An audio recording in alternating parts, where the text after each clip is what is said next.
Yeah. Do you think Conway is one of the 50 greatest rappers of all time? I was about to say. You think Conway's top 25? What do we think? Is he top 50 ever? I'm thinking about putting him top 50. Man, I gotta make this list soon. I don't know. So I was going to, last week I said this week's conversation would sort of loosely play around like, well, what new rappers are even worthy of the conversation, right? What rappers that are current today are pretty much in their primes that are even worthy of the conversation? So obviously Kendrick is one, right? He Mm-hmm. could drop an album potentially next month that could be one of his best overall, and he's got 4 amazing albums already. So we figure he's got to be in that list, of course. That's an easy one. But who's someone who could be a little bit more fringe? So like Conway the Machine, I think is worthy of the conversation, low key. I don't know if he makes my top 50. I don't think he'd make my top 50. I think, regardless of, he made my top, I don't know, 15 of new rappers. But Yeah. I don't know if he touches the top 50. I think Earl is probably gonna make a lot of people's top 50. He'll make mine. Earl will. Earl might make my top 50. Here's Is something I Danny gonna wanted to make bring up, yours? though. What are you going to say? I think I'm frozen for a sec. Oh, No, okay. you're there. Okay, cool. Um, But how do you. I asked if Danny Brown was gonna make yours. I didn't hear if you said anything about Danny it. Brown is definitely going to be in my top 50. See, I don't know how you could. I don't know why you would put. I don't know personally. I would never put Danny over Earl. Like, I don't have any reason to do that. So here's a couple things that I want to make sure that we get right? Like kind of early on. Right. So when we're making this list, the first question that I think we should address is, are we making a best rappers list? Meaning, who's the best rapper? Who's really making the best music? Or is this more of greatest rappers of all time list? Meaning, talent is a part of it, but like, we seem to be talking about discography a lot, and I feel like that plays to more of like a greatest conversation than a best. I'm talking greatest. You don't even necessarily need to be like an amazing rapper to make this list for me. Like, I think, and case in point, I mean, I don't want to say he's not a great rapper, but he's predictable and his punchlines aren't that amazing. Lil Wayne is not like the most amazing rapper of all time, Yes. but his Yeah. catalog and his historical value are so great. Yeah. And he's got hits. Yeah, and he's got hits. How much are you weighing influence? Influence is big if it's like if it's a part of the reason why I'm putting them in it at all, then it plays a huge factor. But new rappers don't have that much influence. So like, Yeah. Kendrick even, I wouldn't say has like super. The thing is, like, Kendrick has influence, but not on anybody else that's really going to be in my top 50.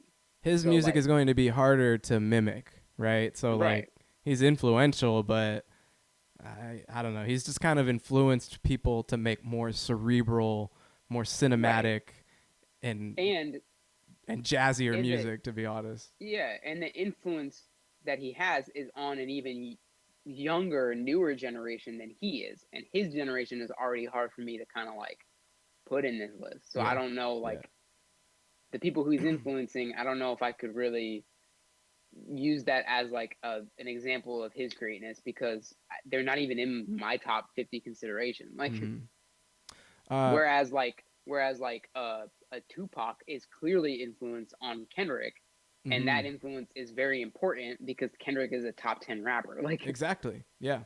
100%. I think that's important. If you can trace, so if the music is inspiring and creating these really important waves and ripples, I yeah, find myself I find myself giving points to that, giving credence to that, and that mattering. So, but you can't do it for everybody, so it's a little hard to compare. But back to the idea of newer rappers, because there's a couple I want to get to. So Conway, I think we both are feeling like he's worthy of that conversation, but maybe not there yet.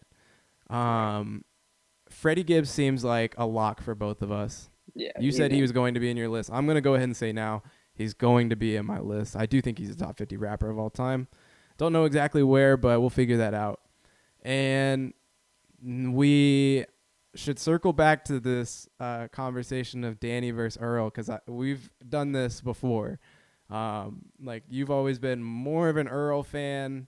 Here's what it really is. I think you've always seen Danny Brown as someone who's overrated, and I've always seen Earl Sweatshirt as someone who is a little overrated. So, why do you put Earl in your top 50 and Danny not, basically? I think, like, okay, so this is the point where, like, maybe I just contradicted myself a little bit, because I said that lyricism and, like, how well you rap isn't, like, it's just not the only factor, but it is a factor. Yeah, of course. And Earl Sweatshirt, I think, I do think, so this is a weird thing too. I do think Earl Sweatshirt is a little overrated. Like, I agree with you there. I just think that he's overrated for kind of the right reasons. I think he's overrated because he's like, I think you think he's less overrated than I think. You know, you well, not even, well, probably, but also just like, people overrate him because they think he's like this crazy, like, experimentalist, next level experimental lyricist, like, and he is, and that's a good reason to overrate somebody. Whereas Danny, I just think he's overrated because, like, his demeanor and his, like, and his personality is so, like, different than anybody else's, and I like that in a rapper, but I don't know if I like Danny's personality and that reason that he's, like, so loved. That's not a reason why I love him that much. Like, I don't think he's as good of a rapper as Earl Sweatshirt. I don't think, like, his, like, the stuff that he's rapping about is, well, actually no, because I think that Atrocity Exhibition has a lot of amazing content.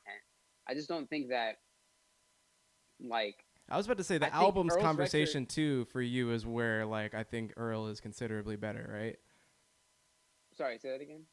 The albums that each of these people have, like, you would like, I think that's where he also has an edge on Danny, like, from your perspective, right? Yeah, that's part of it for me. Like, I think Doris and I Don't Like Shit, and, you know, some rap songs is probably my favorite of his projects, and Atrocity Exhibition is probably my favorite of Danny's, and I think some rap songs is better than Atrocity Exhibition.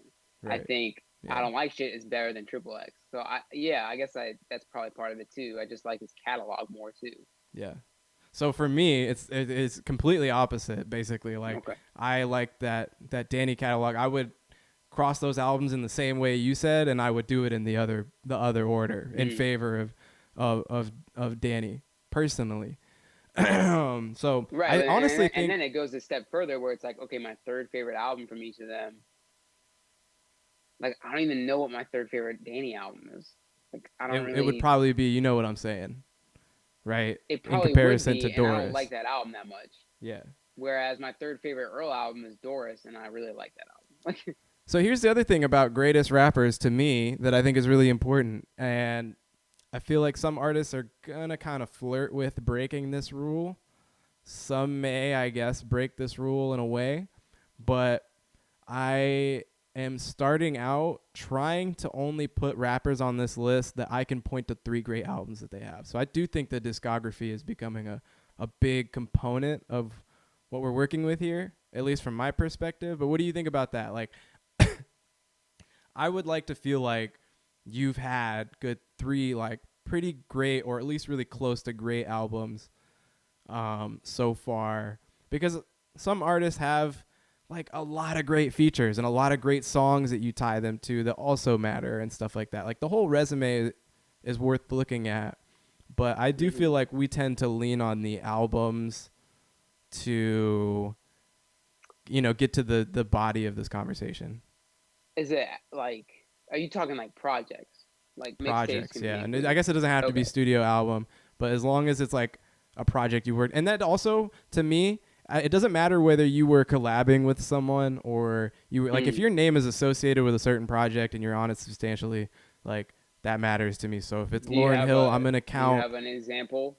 Is there a reason why you it's like? Oh yeah, yeah. Like Andre. Yeah, like yeah. Andre So 3000 is yeah, because you want to include someone like Andre and all of his obviously like group albums, but then also a million great features, or someone like two of my top 5 rappers are need that criteria. Yeah, like Black Thought is another one. Yeah, or like a Lauryn Hill. Like, I mean, are you really speaking about Lauryn Hill if you're not talking about her time with the Fugees, right? Right. You're really looking at her, or like here's someone who's going to be on my list, Del the Funky Homo Sapien.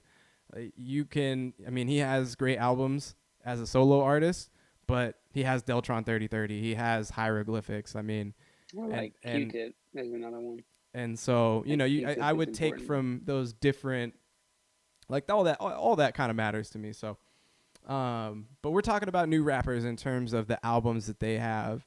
And so here's why personally, and I think you're just going to say the same thing in the other direction for Danny. For Earl, like he's got one really, really great album to me. He's got I Don't Like Shit that I think is close to a great album. Still not really my favorite thing. And then Doris, I would say, is a decent project. So he doesn't really have that third great project to me. But if we were making a best rappers of all time list, he'd be really high on it. So that matters to me as well. Like, I do think he's probably one of the best rappers we've ever heard. I do think, in a way, he's probably got that edge on Danny Brown as well. Although I do think Danny Brown is like an elite rapper. It's weird because I think Earl is a little overrated. I think Danny Brown is a little overrated, but I also think Danny Brown's a little underrated too, because I do think he's like a better rapper than like a lot of his like quirkiness would like allow you to believe. I think that he's great at writing content because he's lived such a weird fucking life. Like I just think he has a lot to rap about. But Earl Sweatshirt, comparatively, his story is kind of interesting, but like he's very young. He hasn't really lived that much life. Like he really hasn't been through that much other than just gaining stardom when he was young and then kind of like falling out of it. Actually, I would contrary you in that, and I think that's one of the reasons that makes him such a compelling rapper is actually like I think he's like wise beyond his years. But that's exactly what I was getting to, was that I think he does so much with really not that much. I think he raps like somebody who's lived as much of a life as Danny Brown, has seen as much shit as Danny Brown. He's considerably younger than Danny Brown. Considerably younger, and I think even a level further as far as introspection goes. I think Danny Brown does a good job of like rapping about how he felt about stuff or rapping about how he went through stuff. But I think Earl Sweatshirt like is really good at making that like really minuscule part of himself reach this really metaphysical part of the world. And that's one of my favorite things about him. Some rap songs, you can say what you want about like the beat selection or like how weird it is, whatever. Like, I don't really care about that. What I really love about some rap songs is that the stuff that he's saying, as weird as it is really, really like greater than what he's saying. It's very Pieces of a Man kind of feeling. Like it really does speak to his inner character a lot. It enlightens you on his thoughts and just kind of I think that's probably the best part I grab out of it too. Is that Jesus fucking Christ, dude.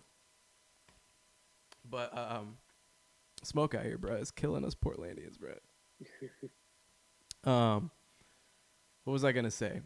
Oh, I love hearing some of Danny Brown's song topics and lyrics for the fact of I think he's good at sort of speaking from an emotional place, but he's really best at just the storytelling and telling you what's going on piece by piece and connecting all these thoughts.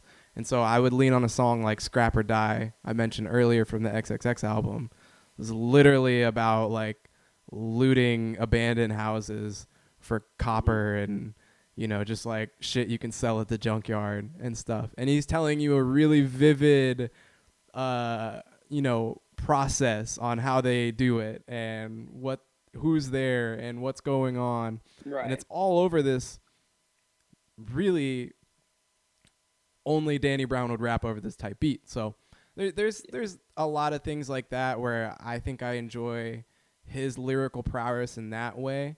But Earl is, like you said, way more metaphysical, way more like vague, and just stringing across these looser ideas Right.